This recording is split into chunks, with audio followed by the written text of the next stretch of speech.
Este podcast pertenece a la red Podcast SN.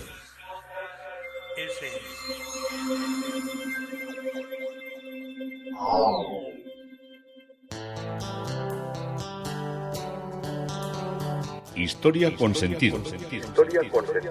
Un podcast realizado y presentado por Juan Carlos González.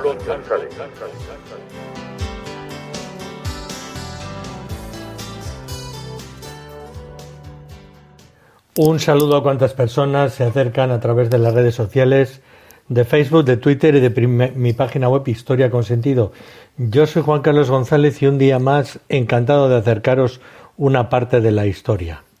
Hoy el tema propuesto es influjos extranjeros en la pintura de Juan de Sevilla. Estamos en la escuela barroca granadina, estamos hablando de un gran pintor que dejó grandes e importantes obras, sobre todo en Granada capital, y en sus mejores conventos y en sus mejores iglesias y en las más importantes órdenes religiosas. Así que lo vamos a seguir recorriendo, pero estamos recorriendo sobre todo Fuerteventura, que ya vamos sabiendo un poco más qué hay en ella. Y el siguiente recorrido propuesto fue el que realicé hasta Morrojable. Como os conté en uno de los episodios anteriores, Morrojable era el letrero que me orientó, que me dio luz en la oscuridad de la noche a la hora de desplazarme desde el aeropuerto de Fuerteventura hasta Costa Calma, que era mi destino de unos días de descanso. Pero siempre Morrojable era lo que me indicaba, Morrojable, y así que dije, tengo que ir a ver eso, porque también me habían hablado muy bien de Morrojable. Morrojable ya es una ciudad más bien importante, está muy pegada a lo que es una playa interminable, una playa larguísima, totalmente llana, con un faro espectacular en el medio, construido en la mitad del siglo XIX, probablemente retocado. Ya estos faros grandes ya han perdido su sentido porque la navegación se hace en base a ya cartas descargadas en los sonares de los barcos, que tienen perfectamente delimitado en qué punto se encuentra en ellos y cómo es la costa hasta en su más pequeño escollera o roca o playa o banco de arena, pero aún y todo sigue siendo una imagen incomparable. Pero yo decidí ir hasta el final, hasta lo que es el puerto, hasta donde se toma el barco para poder ir a Gran Canaria, y por donde entra una gran parte del tráfico pesado. Pero vamos por partes. El puerto de Morrojable se encuentra en lo que es la costa sur-sur de la isla de Fuerteventura. Es el más cercano a la capital de Gran Canaria. Tiene un puerto deportivo que comparte espacio con el comercial, donde operan dos ferries, uno de la compañía Armas y otro de la compañía Holfausen, que son las dos compañías que se reparten el negocio de la navegación, por lo que sé yo. También está Transmediterránea, pero esa opera desde otros puertos dentro de las Islas Canarias. Y aparte de eso, ese espacio para los ferries, para los dos ferries, que es como por así dijéramos, dos estaciones distintas. Tienen cada una su parte de embarcaderos, su carga y descarga de camiones, su carga y descarga de coches, y tienen un pequeño puesto de venta de billetes y de alquiler de coches a la vez, que eran de la misma compañía con la que me estaba moviendo yo por la isla. También hay una parte pesquera, pero la parte pesquera aquí yo solo he visto, y también me ha pesado cuando vi La Palma, no sé, porque no tengo el recuerdo de Gran Canaria, si había barcos muy grandes. Los barcos grandes deben estar todos en el banco mauritano, en el banco marroquí, en toda esa parte donde se coge tanta merluza que luego nos la mandan por avión, sobre todo al aeropuerto de Vitoria-Foronda. Pero allí lo que se ven son barcos pesqueros pequeños, lo que vi yo. Todo lo que es la parte de la parte donde baten más las horas, hay un dique en dos alineaciones, una más alta y otra que es más baja, que puedes pasear por un pasillo por el medio, pero no está muy alto, o sea, no puedes ver el mar del otro lado. es lo que hay un contradique también cuando se termina este gran dique, que es el que frena el oleaje, que ya puede ser igual un poco menor porque ha estado frenado por la gran escollera, que es lo que hace que la entrada no acarree dificultad, sino que sea la parte donde no se forman acumulaciones de arena que rozarían con el barco cuando entrara por la bocana del puerto. Hay veces, por fotos que he visto en la cofradía de pescadores, que es un barito que hay allí, hay veces que el mar se pone bravo y allí ha saltado todos los muros y todas las cosas, se ha metido por todas las construcciones que hay por allí cerca. Hay zonas donde, como el mar es profundo, puede haber niveles de oleaje serio. Se puede acceder tranquilamente con el coche. Está al lado de lo que es el pueblo, con una buena carretera. La autopista acaba antes de llegar a Morrojable. Luego ya hay una parte muy de rotondas. Vienes un poco en altura con relación al plano del mar y el plano donde está Morrojable, pero la carretera es buena. En Morrojable lo que hay es, enfrente a la playa están todos los hoteles, unos seguidos detrás de otros. O sea, en esa inmensa playa con ese paseo marítimo, y en donde está la trasplaya, o sea, digamos la parte trasera de la playa, hay como una hondonada, todo con el matorral que existe típico de las marismas, y también hay un palmeral, que tampoco es que sea excesivamente grande, donde se ven palmeras datileras, palmarias canarias, que también, por lo que vi allí, deben tener su importancia porque sirven de materia prima para hacer las cosas de artesanía. Cuando estaba allí en el puerto me fijé en varias cosas. Lo primero, lo caro. Hablamos muchas veces con mucha facilidad, es que a esta región le damos tanto dinero, es que a esta otra le damos tanto dinero. Es que, bueno, el dinero que invertimos en todo lo que son la navegación de estas islas es absolutamente increíble, y de las estaciones marítimas, ¿no? Yo estaba allí, estaba en el mes de enero, y bueno, estaba llegando había un barco de la compañía Armas que estaba parado, y había otro barco de Fred Olsen que estaba llegando. Y como teníamos tiempo, porque habíamos desayunado allí, estábamos paseando. La verdad que es un sitio muy bonito y muy tranquilo para pasear. Pues estábamos allí en lo que es la pequeña estacioncita marítima, nos sentamos en un banco, porque oímos ladrar a un perro estaba ladrando a nuestra perra guía desde la parte alta del barco, porque la había visto y se había puesto nervioso.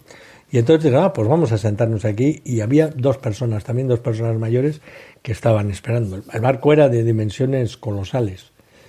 Bueno, dijimos, a ver cuánta gente se baja, porque si esto se mueve, estás en 2 horas en las Palmas de Gran Canaria, pues esto será un servicio que usará bastante gente, más habiendo dos barcos. Bueno, pues me senté allí, y cuando no fue mi sorpresa que empezaron a descargar primero los camiones por la parte trasera del barco. Conté 16 camiones. Eso me pareció una cantidad digna, porque en un barco no sé cuántas caben, pero 16 camiones, oye, han hecho un servicio bueno. Y luego encontré 14 coches. Eso ya me pareció poco, decía, pues qué poca gente viene con el coche. Y ya, bueno, esa gente, las que iban con el coche, si iban 2, si iban 3, eso ya no lo pude apreciar, pues se montaron en su coche y ya avanzaron por dentro de lo que es la isla de Fuerteventura.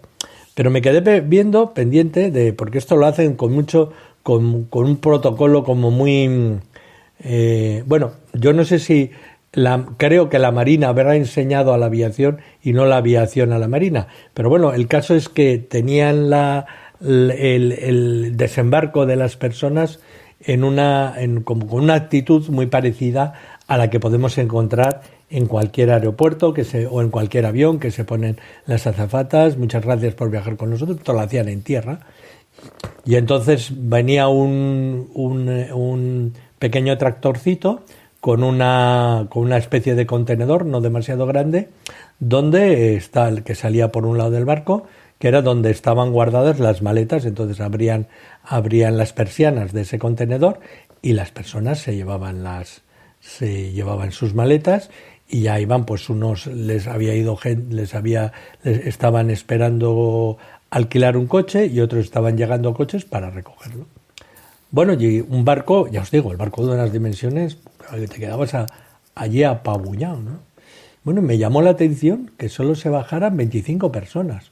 O sea, yo decía, pero todo este gasto se puede hacer para 25 personas, para este número escaso de camiones y para este número escaso de coches. Bueno, probablemente si lo tienen, pues será porque lo tienen que tener, porque tienen que tener comunicadas las islas, pero eso tiene que tener un costo terrible.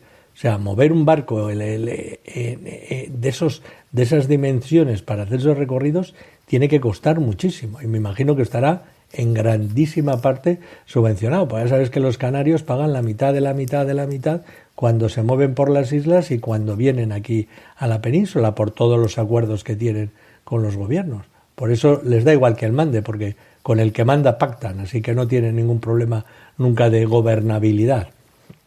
Y me llamó mucho la atención cómo estaban organizados de esa manera.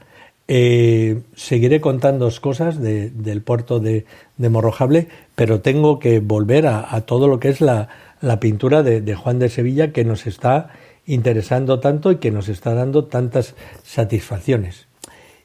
Como os dije en el último capítulo, Juan de Sevilla tomó como base una lámina de Pietro del Po con la presentación del niño en el templo, pintada, realizada entre 1630 y 1650, que era ya un grabado sobre una composición de Nicolás de Poissant. ¿Quién era este Pietro del Po, que se le copió tanto? Pues era natural de Palermo y debió de formarse en contacto con Pietro Novelli y Monrealese. Y en cualquier caso, la primera obra conocida de Pietro del Po es un grabado del arco triunfal alzado para la entrada de Palermo del virrey Enríquez de Cabrera en 1641 sobre un dibujo de Novelli.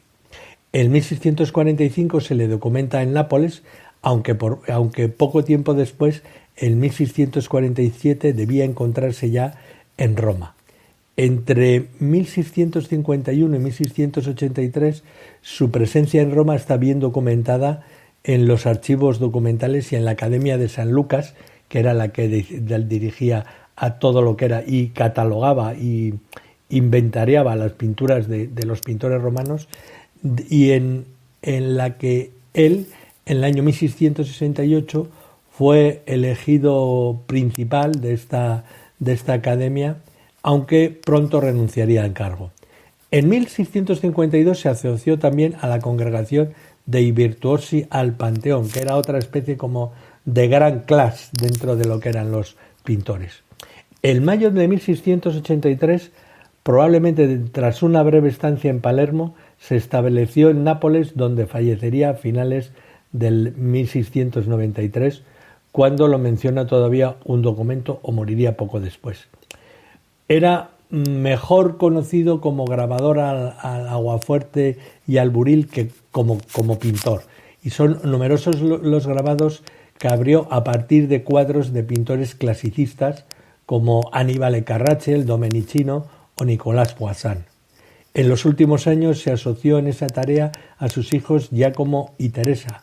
Por el contrario de su trabajo como pintor, en las antiguas biografías citaban únicamente una obra pública en Roma, un desaparecido San León Magno donando a la iglesia a los sicilianos, y algunas obras de pequeño formato que también pintó, según Pascoli, para particulares, entre ello para los embajadores españoles en Roma, responsables de la llegada a nuestro país, al menos de 2 series de pinturas sobre láminas de cobre, que fueron luego las que se extenderían entre los muchos pintores, sobre todo en Andalucía. Porque ya sabéis que Andalucía tenía mucha relación, el reino de Nápoles, con esa región, sobre todo con Osuna, que era la familia que muchas veces fueron los virreyes de Nápoles. Por el cargo del embajador español en Roma, Cardenal Pascual de Aragón pintó hacia 1668 una serie de 19 pequeños cobres dedicada a la vida de la Virgen, que el mismo cardenal legaría más adelante a la Catedral de Toledo tras su nombramiento como arzobispo de la sede primada en 1666.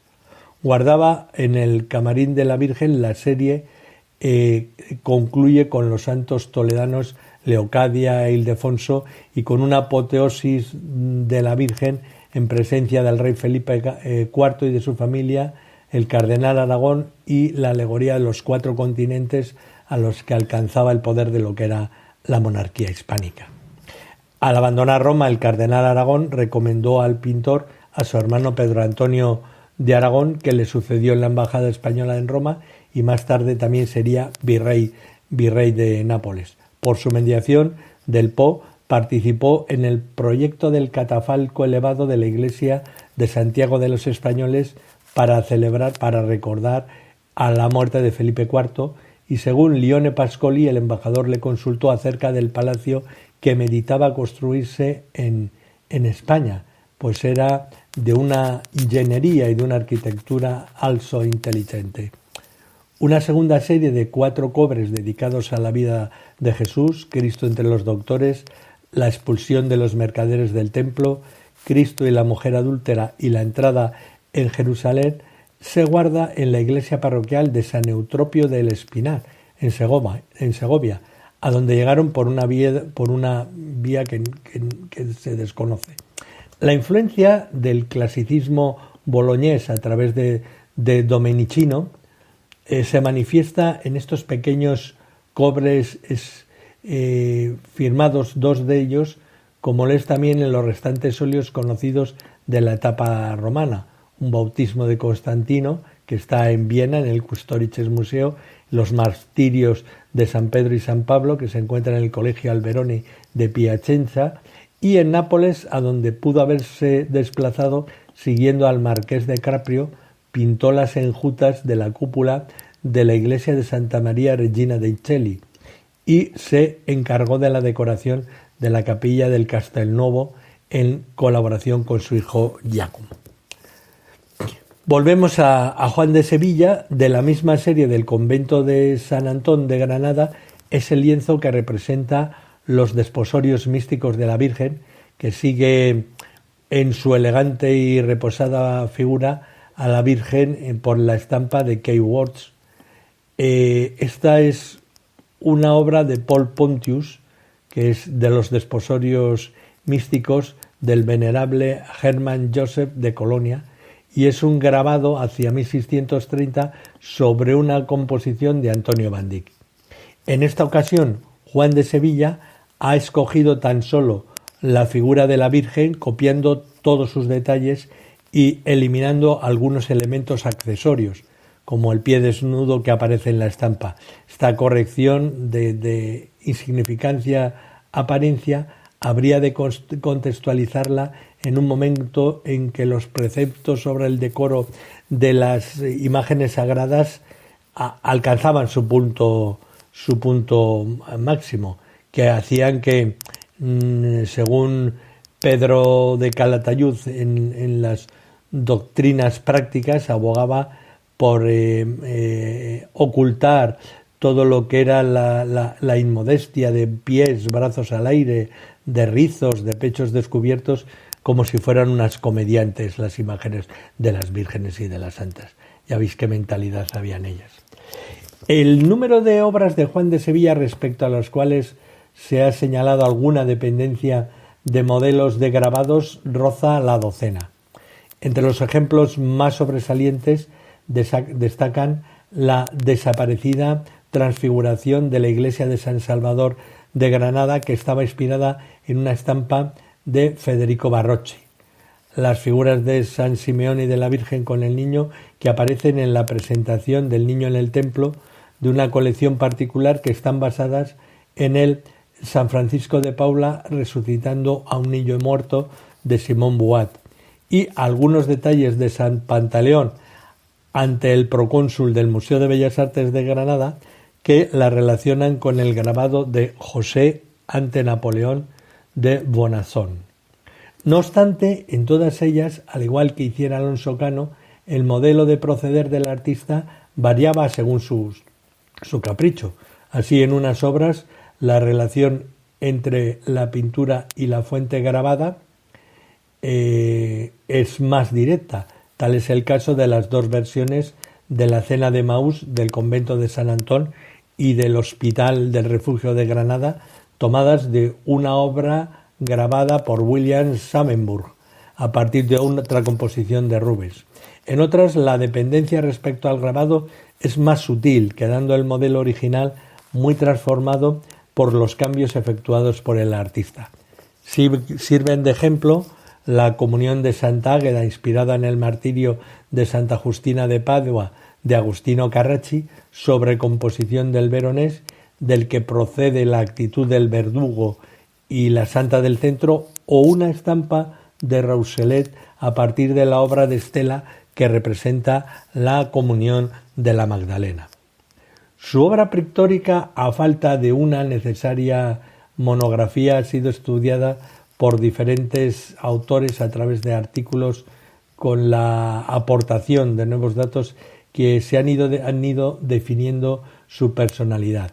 Justamente en su producción pictórica, la ambición de elementos formales como el gusto por los modelos flamencos unidos a las reminiscencias de Alonso Cano y a la práctica de una pincelada colorida de filiación o de tendencia, podríamos decir casi veneciana, dan a este pintor un original lenguaje pictórico que lo convierten en uno de los exponentes ideales en lo que es el pleno barroco andaluz, en lo que es el barroco de la escuela granadina.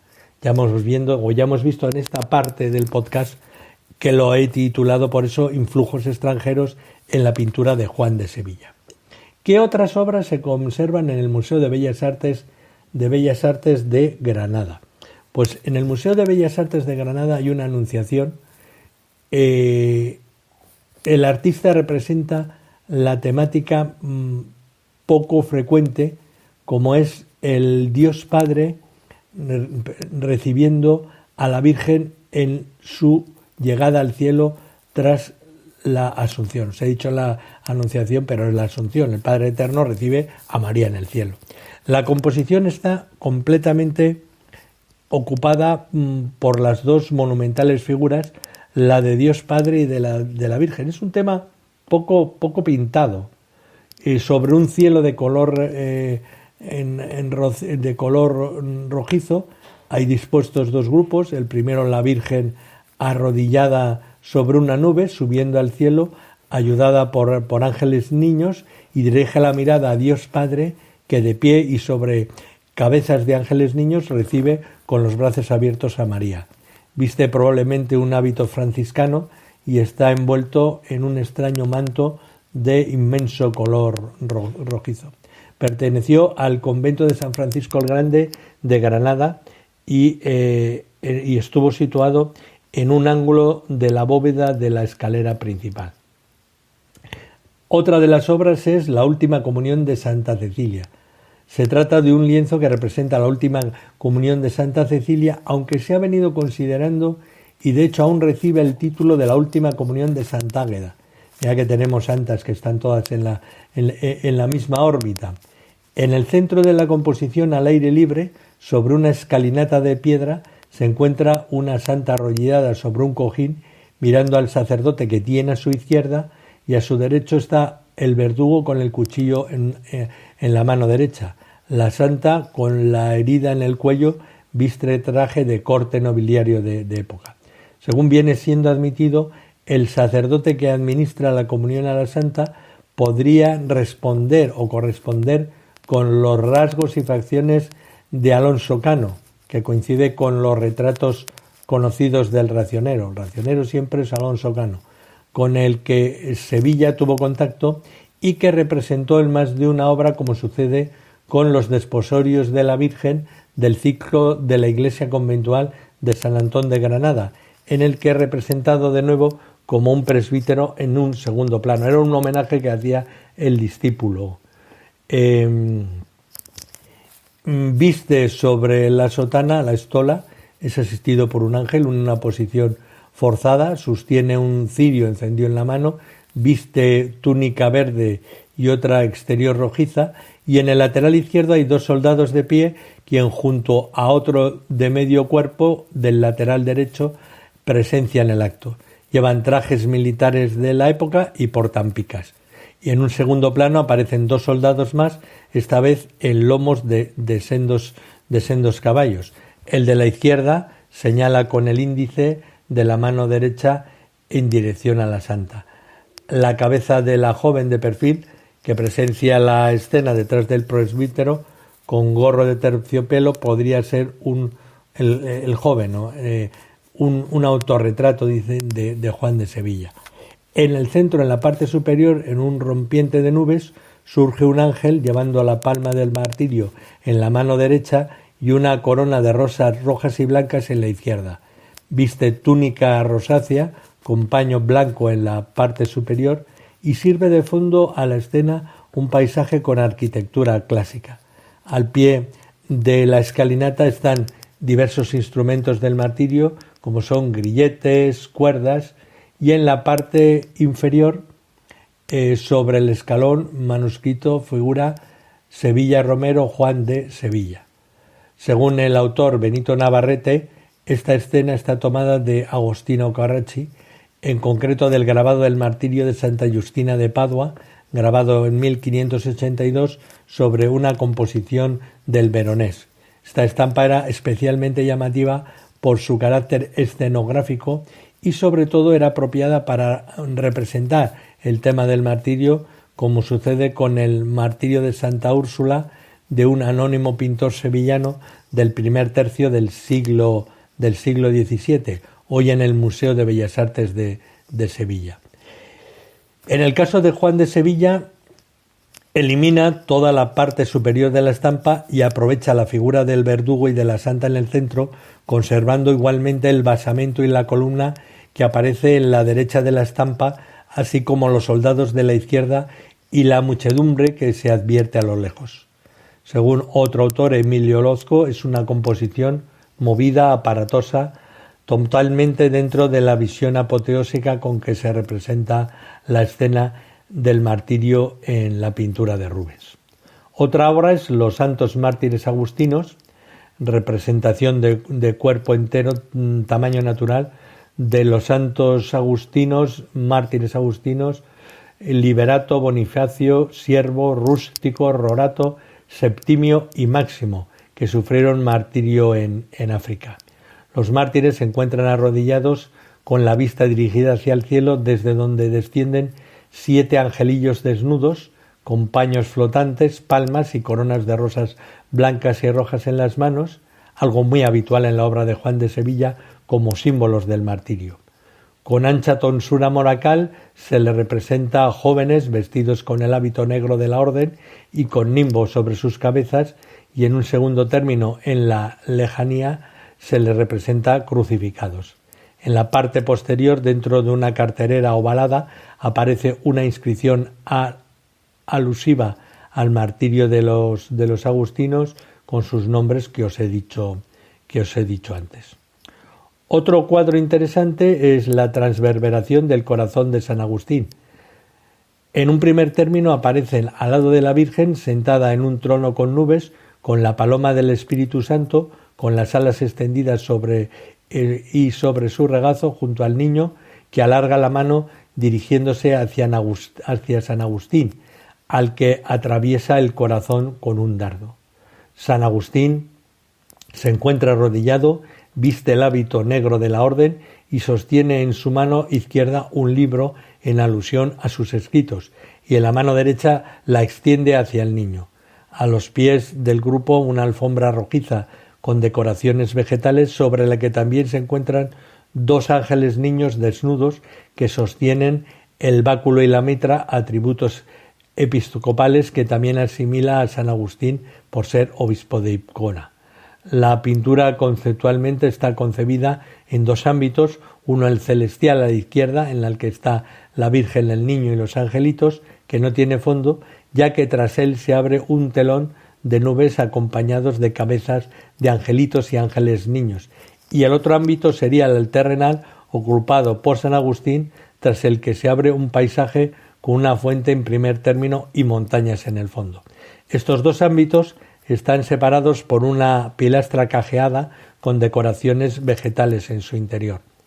Como es habitual en los artistas seguidores de Alonso Cano, las vírgenes son representadas con larga cabellera, cubierta parcialmente por un velo y con una túnica roja y manto azul, ensimismada mirando al niño que se dirige al santo.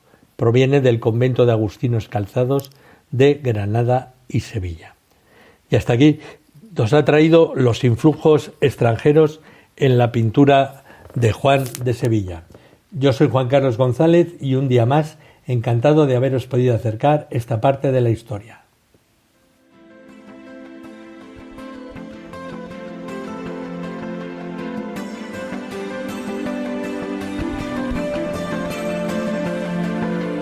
Hasta aquí un episodio más de Historia con Sentido.